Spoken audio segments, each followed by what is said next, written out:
game time, we finna eat, you know what I'm saying? Tune in, ESPNU, King Kobe, subscribe. Let's get it. Yeah, yeah. I know that my mama proud of me. I know that she proud of me. I know that she proud of me. I know that she proud. I know that my mama proud of me. I know that she proud of me. I know that she proud of me. I know that she proud. I know that my mama proud of me. I know that she proud of me. I know that she proud of me. I know that she proud. I know that my mama proud of me. I know that she proud. Before I start, I want to give a huge shout out to my mom and dad. Without their relentless support, time, energy, and money that they poured into me, none of this would be possible. Shout out to the best parents alive. Now, let's get into the story. It all started around the age of 4 years old. My mom was afraid to put me in organized sports because of how small and fragile I was as a kid. I was extremely skinny and little compared to other kids. A family member of mine convinced my mom to let me join my cousin in sports, and so it all started. I was put into baseball, basketball, and football. Starting out, baseball was my favorite sport. I was so good at it. I remember making diving catches at shortstop and hitting 3 home runs in one game with one as a grand slam. I still have those baseballs from that game to this day. I wasn't good at basketball at a young age, and I used to hate football. I couldn't stand being hit and putting that tight helmet on. It used to be miserable. As I got older, all of that changed. Football began to become my best sport, with basketball right behind it. As a matter of fact, by middle school, I was excelling at all 3 sports. Around this time, my dad sparked my interest in basketball and I began to take that sport seriously. For the first time ever, in the 6th grade, I was training for basketball on my own time with my dad at the rec center. I still played football and baseball, and while basketball was my favorite sport, I was excelling at football the most. I played running back and cornerback in middle school. Middle school became the first time I realized my athletic ability. I was taller and faster than most of my teammates. As a 7th grader, I was playing with the varsity, and my football plays were 10 times more exciting than my basketball plays. It was almost as if football was my natural sport. In middle school, my coach decided to put me at running back since I had great speed. I was also playing cornerback, but I did not understand the position fully as many middle school teams did not pass the ball. In middle school, I used to love to hit. Being the bigger kid, tackling others became very fun. While playing running back, I almost felt unstoppable. Most middle school kids couldn't tackle me. I would outrun many players and break through a lot of tackles. I remember one game where I scored a total of 5 touchdowns. That game, I felt untouchable. As far as middle school football was concerned, my future looked extremely bright in the sport. Although my future looked so bright with football, I focused most of my training on basketball since it was my favorite sport. While training for basketball, I began to develop a handle for the ball, and I was always able to use my strength as a football player to finish around the basket. I began to excel at basketball. However, my dad really wanted to develop my mid-range pull-up shot. As a decently athletic player, I always struggled with my jump shot, which began to catch up with me later in the story. Playing basketball and football strengthened my versatility. In the midst of all this, I was also playing baseball, so I was a pretty rounded athlete. During my 8th grade year of middle school, I made the decision to join some of my friends at a different high school for freshman year. 9th grade, I had a big decision to make. I began to consider my future in collegiate sports, and with that, I wanted to focus my energy and training into my favorite sport, basketball. By freshman year of high school, I decided to not play football. I continued to play basketball and baseball, with focusing all of my energy into basketball. This was a huge surprise for my family and friends since football had always been one of my best sports. At this time of my life, my mind was made up. I didn't want to play football anymore. However, during football season, I would travel with the football team and be on the sideline watching the games in regular clothing. There was something about the sport that just kept me around. The high school football coaches will always try to encourage me to come out, in addition to my friends encouraging me also. They would always tell me, come play football. And I would always tell them, I have to focus on basketball in order to get recruited. The coaches will always suggest that it's harder to get recruited in basketball if you don't have the height compared to football. They always brought up 5'10" corners in the NFL compared to 6'2" and 6'3" point guards in the NBA. But at the time of my freshman year, I didn't want to listen to that, so I rebelled. Meanwhile, my training in basketball had picked up. I was giving the sport of basketball everything I had. I would go to the gym in between class, after school, sometimes before school, all to work on my game. All of the hard work eventually paid off when I was announced the captain and starter of my team, as a 9th grader surrounded by seniors. Our basketball team was pretty athletic. Many of the seniors went on to play college football or basketball. Through my freshman year, I adjusted to the physicality of the game. Being the youngest and smallest on the court, I felt as if I had something to prove. As my freshman season of basketball finished, my love for the game grew, and I was almost certain that I would be playing basketball in college. Around the time of my freshman year summer, my brother began to gain notoriety from big-time college football programs. My brother and I had always been athletically gifted. He was 1 grade above me and played soccer, track, football, and basketball. However, when he got to high school, he focused on track and football, which allowed him to get bigger and faster. Every year, he improved his football game drastically. By the end of his sophomore year, programs such as Mississippi State, Vanderbilt, Duke, Georgia Southern, Clemson, and Auburn began to show interest. He was starting to get offers, and in the football recruiting world, he was quote-unquote blowing up. My brother had always been a role model to me, someone I could always look up to. I started to notice his success and begin to reshape my beliefs on my future in collegiate sports. Seeing my brother blow up like this inspired me to make a life-changing decision. Going into sophomore year, I was strongly considering playing football again. As I got older, my love for baseball began to fade. By sophomore year of high school, I was done with baseball. At the start of sophomore year, I wasn't sure if I really wanted to take this leap.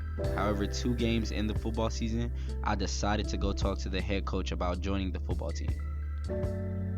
While talking to the coach, he wanted to make sure that the captains of the football team were okay with me joining in the middle of the season, especially since I had already missed training camp in the summer and preseason. For those of you who don't know, training camp in the summer and preseason is one of the most important periods of a football season. This is where the team develops the strongest chain of chemistry possible. Through spending the night on campus, to 2-a-days and physically demanding workouts, this is where bonds become tight. After talking with the captains of the team, my head coach was excited to welcome me to the football team. When I started practice, I was thrown right into the fire.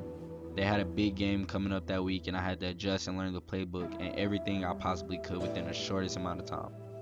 Since I hadn't been on the football field in over a year, my technique was very rusty. My body frame had become lean and skinny, and my weight was very low due to training for basketball. In other words, I didn't have the body that you would expect from a football player. As weeks went by, I was trying my hardest to get back into the groove of football. My 3rd weekend, I ended up injuring my ankle and was out for a week or 2. When I came back from the injury, I continued to work. It wasn't until the 6th or 7th week of the season where I got my first chance. There was a situation on the team where the cornerback in front of me switched to offense permanently. This was my debut game starting. Although my technique in this game was rusty, my athleticism made up for it. I ended up getting a collection of pass breakups, and it was at that point where I established that I was there to stay. As my sophomore year continued, I continued to get better and better and better and better. I was still playing basketball, but now my energy and focus was distributed evenly between both sports. I began to play AAU basketball with Team NOP, and it was one of the best experiences I've ever had in my life. With that team, I was coached by Dickie Simpkins, a former teammate of Michael Jordan with the Chicago Bulls and an NBA former champion. I was also coached by Coach Steve Cook and E.J. Ward. These three coaches made the biggest impact on my life. They taught me how to be mentally tough, and they taught me how to develop a legit work ethic. But most importantly of all, they taught me how to handle adversity and adjust to any situation. During AAU, I started to realize quickly that I was behind in the basketball world. Being a 15-year-old kid, I was stuck at the height of 5'9", while every other guard I played against was 6'2" and taller. Playing a game against players at this size started to expose flaws in my game that I did not realize I had. Major flaws such as creating my own shot and shooting from anywhere on the court. The quicker I began to realize the reality of being recruited for Division I basketball, the more I focused my energy into football. I began to get in the film room and watch NFL corners and study their game very closely. Due to my lack of size and basketball frame body, I began to work out 3 times a day during the spring semester of my junior year of high school. I would get up with my mom around 5, and in the morning we would go to the gym together. I would use my brother workouts, which he had got in from his school that he was committed to. I would do those workouts every morning, and after school we would do team workouts as a football team. After team workouts, I would always meet up with my personal trainer and work on my speed and agility. This training regimen and schedule was very difficult, but as time went on, I began to become used to it. This was one of the best decisions I've ever made. Throughout high school, I continued to improve on the field. Junior year of high school, I began to realize that I had a talent in the sport of football. I started to lock up key receivers, and playing cornerback became very effortlessly to me. My stats were not just where I wanted them, but they were getting there. In the midst of all this, my brother had gained around 30 plus college football scholarship offers from FBS and FCS Division I schools across the country. Watching him reach this level of success was a huge inspiration to me, and it pushed me to be a better person and football player. I worked relentlessly in an effort to reach his level. He might not have known it, but he was creating competition and a drive that was pushing me forward in a massive speed. After my junior year, I began to travel with him to his visits. I went to Vanderbilt and Western Kentucky. And at all of these places, I was able to talk to coaches and get a real inside scoop of the recruiting process. The number one question I would receive is, what year are you and how much do you weigh? I quickly began to realize that weight played a huge factor in college football recruiting. So I dedicated my high school years to improving my technique and gaining weight. Gaining weight was a huge challenge for me because my body was programmed to function like a basketball player's. Anytime I picked up weight, it burned right off within minutes. After realizing this, I got in the weight room and started to grind extremely hard. My goal was to gain. During the summer after junior year, I took different visits to FCS Division I schools which were recruiting me. During the recruiting period, coaches would come through my high school and call me out of class. I talked to various schools such as Richmond University, Wofford University, and plenty more. During this process, I realized that football would be my calling card, as I had no basketball coaches that I had talked to. As I continued to talk to different coaches, I quickly realized that my size was an obstacle I could not control. Many of the bigger schools that I would talk to would pass me off due to my height and weight. By senior year, I had gained a total of 14 pounds. Technique-wise, I had felt like I had reached the tip of my potential. Through senior year of high school, I had the best football season defensively that I've ever had. I finished the season with a career-high 7 interceptions, and as a team, we made history by being the first team to make it to state at that school. In the state championship, we lost and we were the runner-ups, but it was still a great accomplishment for our school. When the season came to an end, I began to take my visits to different colleges. Out of all the schools that talked to me, the Ivy League Conference had caught my eye. In the Ivy League, I believe you get the best of both worlds. You have the opportunity to go to the NFL if you want, and graduate from one of the top schools in America. Many coaches from the Ivy League schools started to talk to me, such as Princeton, Yale, Harvard, and Cornell. Cornell seemed to be the only school that attempted to focus on my other strengths, such as vertical jump, quickness, and IQ, things I could control. Although the process of getting recruited by Cornell was not smooth, Coach Henderson and Coach Backus put their faith into a 5'9" quarterback from Tennessee. After taking the official visit to Cornell, my mind was made up. I knew that was the place I wanted to be. The people were different from the other Ivy League schools, and it felt more like a family from the start. Being a non-privileged first-generation Ivy League student, it felt like I fit in. This is where my recruiting story comes to an end. As you can see, my story came with many trials and tribulations. There were times where I doubted myself, times where I felt like I was not going to make it. But my faith in God and my mental perseverance helped me in the long run. I was blessed with the opportunity to play football at one of the most prestigious schools in America. If you are currently in your recruiting process right now, be sure to keep a positive attitude and focus on being the best player you can be. Everything else will fall in place, no matter how cloudy it gets.